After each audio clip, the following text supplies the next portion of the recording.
Hey everybody, Tim Miller from the Bulwark. Oops, there's some more leaked Nazi texts from the Republicans. This time, it is not just a young Republican group. It's a key appointee for Donald Trump to a high-ranking position within his administration, Paul Ingrassia, who's been nominated to head up the Office of the Special Counsel. A powerful office. Obviously, special counsels have looked at investigations inside the government, and Starr famously represented the Office of Special Counsel in the Clinton investigation. So a key position, important position, powerful position in the administration, and Donald Trump has tapped this guy, Paul Ingrassia, who I've only known as a Twitter troll in the past.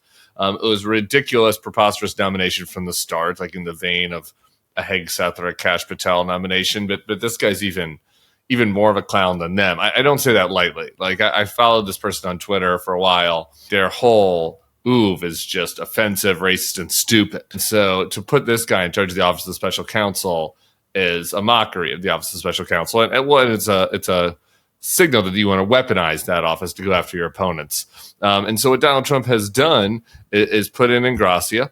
And in these leaked texts, he says, among other things, that he has a Nazi streak and that the MLK Jr. holiday should be tossed into the seventh circle of hell.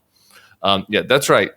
He says that it's him. He self-identifies as having a Nazi streak. And before, any of the MAGAs out there started saying like, oh, you guys can't take a Nazi joke. We're just joking. We're just being contrarian. We're just, making offensive jokes as a commentary on the woke PC. Well, Ingrassia, one of his previous scandals, if you want to call that up, controversies, was his promotion of avowed white nationalist Nick Fuentes. Nick Fuentes, the leader of the Groypers, this sort of alt-right group of young people. Ingrassia was supportive of him and floated him as an up-and-coming person to watch inside the MAGA movement. And now we have these texts, and you ask how they get out, right? Like, I think that's a sub-story always here, because you assume it's other MAGAs on the text. And Politico says they interviewed two people in the chat and gave them anonymity after they expressed concerns about personal and professional repercussions. But they said that they were providing these texts because they don't want somebody like Ingrassia in charge of this office. One of the quotes says the government should be staffed with experienced people who are taken seriously. Kind of a funny quote talking about the Trump government. But that's how crazy it is. This guy is on a text chain of MAGAs, and a couple of them are looking at him and saying, you're too crazy for us. Okay? The president is posting AI videos of himself shitting on Harry Sisson, but you guys, you on this chain, are too crazy to work in that government. That clown car of a government. That idiocracy. That's pretty telling. So let's go through some of the texts here. And one of them, he says, MLK Jr. was 1960s George Floyd, and his holiday should be ended and tossed in the seventh circle of hell where it belongs. One participant replied, Jesus Christ. I guess somebody in there thought that was too much. He doubled down. He says, no, malignant. I'm going to let you guys, I don't know if there are any old Italians watching this channel, and I'll let you guys tell me how to pronounce that. No Malignon holidays, from Kwanzaa, spelled incorrectly, to MLK Jr. Day, to Black History Month, to Juneteenth. Every single one needs to be eviscerated. My understanding is that word I can't pronounce is a Italian slur for black people. So Ingrassia is like dropping old-timey slurs from across the pond on these text messages. And then we go on to the text regarding the Nazis. Someone else in the chain texts, Paul belongs in the Hitler Youth with Obergruppenführer Steve Bannon. Paul replies, I do have a Nazi streak in me from time to time. I will admit it. Earlier, as I mentioned, he'd been a proponent of Nick Fuentes, so others in the chain replied, also referencing that. And somebody replies saying there's a new show on Rumble coming starring Nick Fuentes and Paul Adolf Ingrassia, to which Ingrassia replied, LMAO, laughing my ass off. So I guess one other text should be worth mentioning. Shocking. He sent a text saying never trust a Chinaman or an Indian. So it's not just black folks he's going after. It's not just Jews. It's everybody except the brave Italians. Ingrassia, in addition to this, it should be mentioned, also was investigated within this White House. This White House investigates nobody, so it's pretty telling. Apparently, when he in his previous job as the liaison for DHS in the administration, he brought some younger staffers, including younger women, to some kind of meeting or retreat in Orlando at the Ritz-Carlton. When they got to the front desk, the woman learned she didn't have a hotel room, and Ingrassia said that she would be staying with him. They later learned that he had canceled her hotel room and plotted that out to force her to stay with him. So Rick Scott, I should say, senator from Florida, has already said that he is not going to support Ingrassia's nomination. So a rare show of any kind of backbone from the Rick Scott exoskeleton. So, surprising, since you can see every kind of vein and bone and muscle inside Rick Scott's body, and you can see the fact that he has a shriveled spine. It's interesting that in this case, sort of became a little more erect for once, his spine, just more straight up, as opposed to how it usually looks. So Rick Scott, that means he can only lose a couple of other Republicans. We've not heard from, the usual suspects who've been voting against some nominees, Susan Collins, Murkowski, every once in a while, Tom Tillis. So we'll see whether this guy gets through. And I think that this is a two-pronged story. One is the types of people that are being put into this administration, people that are just blatantly unqualified, people that have long track records, public track records of advancing conspiracies and advancing vile smears against marginalized groups.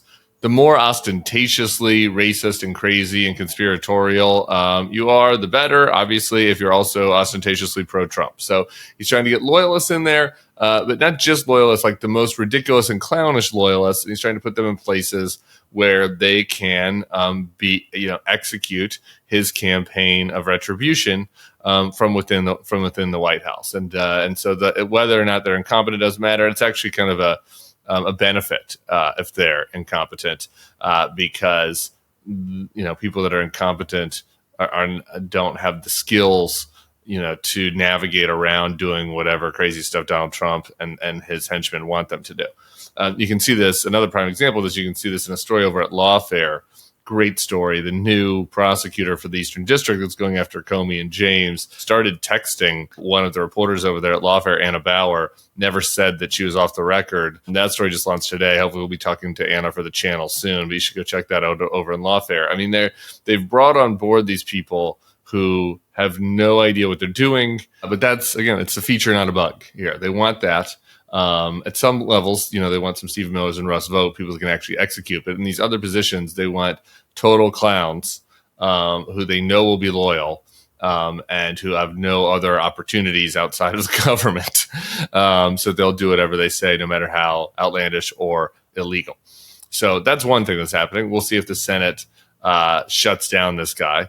The fact that Rick Scott has said he's voting against him, I think, augurs towards a more likely than not, that they shut him down, but it is definitely not a slam dunk. I mean, they confirmed Kash Patel. So here's what we are. But the other thing it tells us is it's just more examples of how deep the rot goes, like inside the younger, and this guy looks terrible for his age, but he's around the age of some of the older young Republicans of that other text chain.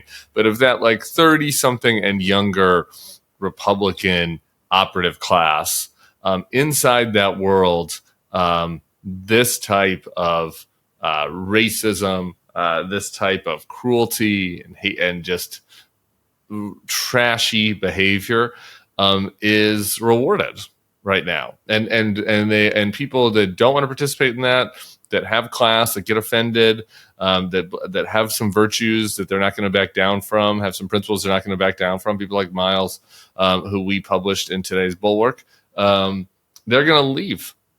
They're going to leave just like Miles did. And some of them are going to do it quietly. I appreciate that Miles came out publicly and told us his story. But then you've got other people that would never have been in these positions, like Paul Ingrassia never would have sniffed this type of role in the Bush administration. Surely there's some incompetent people in the Bush administration, but like somebody performatively, buffoonishly incompetent was not going to be, put in this role. An actual person with experience and some judgment would be put in the role. And so now you're attracting in people who this is the opportunity of a lifetime. You know, if you're a crazy racist buffoon, if you're a total clown, if you're somebody that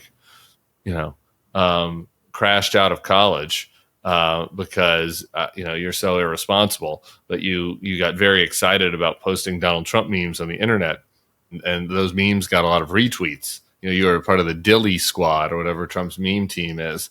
Then this is the opportunity of a lifetime to have a job that you would never have any other time. And so there's a self-selection process here where the younger MAGA Republicans do tend to be more on the culture war right than their past cohorts were, but they're also kind of selecting in other people who are looking for community or looking for opportunity, who are the most vile in their respective corners of the world. So I just think that the more we see behind the scenes of the kind of conversations that are happening in among the younger Republican operative class, the more we see that we're in for a rocky ride ahead with this posse. So there you go. Subscribe to the feed. When their text change, I'll be here. I've been hearing some rumors that Will Summers got a banger coming, so maybe we'll get the Fingerling Potato Trio back together for you guys soon. But I wanted to hop on and do this one myself. Go check out the original reporting in Politico about Paul Ingrassia. Subscribe to us here. We'll be back soon. Appreciate y'all.